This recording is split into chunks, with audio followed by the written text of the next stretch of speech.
এই মাখো মাখো ঝাল ভুরি ভুনার রেসিপি যদি একবার ট্রাই করেন, এই রেসিপি বারবার রান্না করতে ইচ্ছে হবে।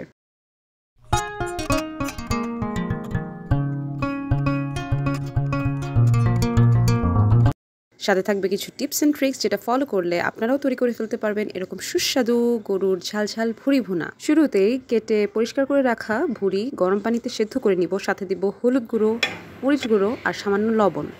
উপকরণগুলো দেখিয়ে দিচ্ছি।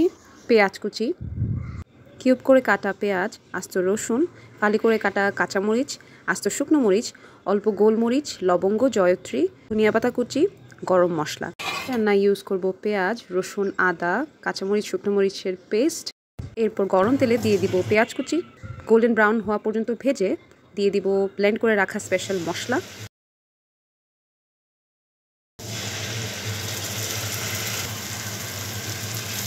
মশলাটাকে ভালো করে কষিয়ে নিব 5 থেকে 6 মিনিট মিডিয়াম টু লো হিটে।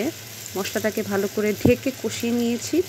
এরপর দিয়ে দিব 1 চা চামচ মরিচ গুঁড়ো, 1/2 চা চামচ হলুদ গুঁড়ো, 2 চা চামচ ধনিয়া গুঁড়ো, 1/2 চা চামচ জিরে গুঁড়ো।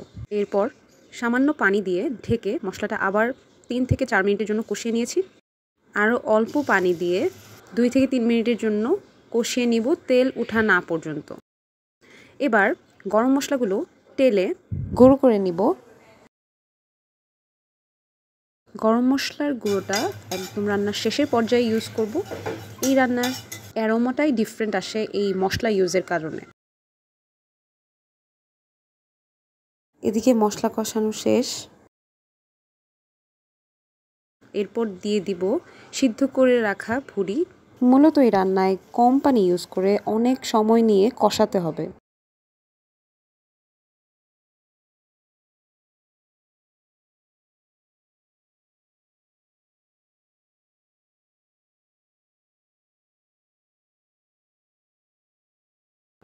এই পর্যায়ে হালকা ভাজা ভাজা করে দিয়ে দিব লবণ স্বাদ অনুযায়ী।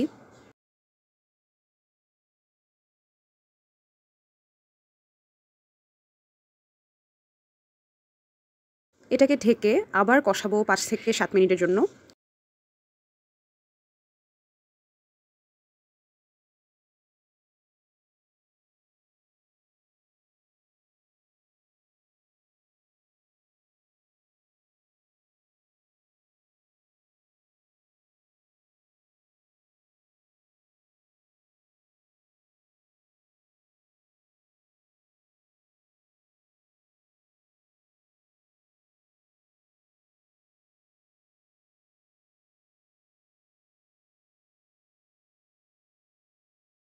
If you like my recipes, then you can follow me on Facebook and TikTok.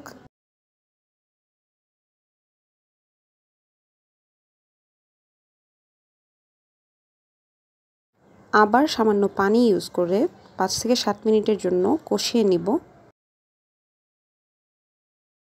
কষানো হয়ে গেলে দিয়ে দিব কিউব করে কেটে রাখা পেঁয়াজ, আস্ত রসুন, ফালি করে কেটে রাখা কাঁচামরিচ।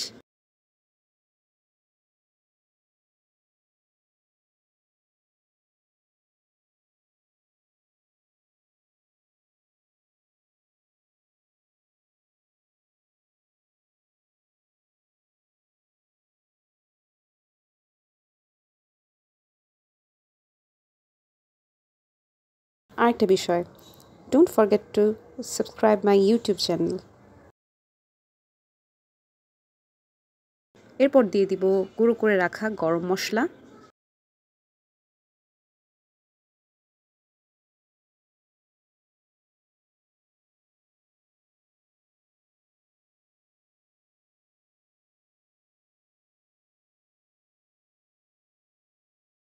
দেখেন কি লোভনীয় দেখাচ্ছে। এই ভুরি ভুনা আপনারা চাইলে পরোটা, নান, সাদা ভাত অথবা পোলাও দিয়ে খেতে পারবেন। তো কিছুক্ষণ নেড়ে দিয়ে দেব শুকনো মরিচ,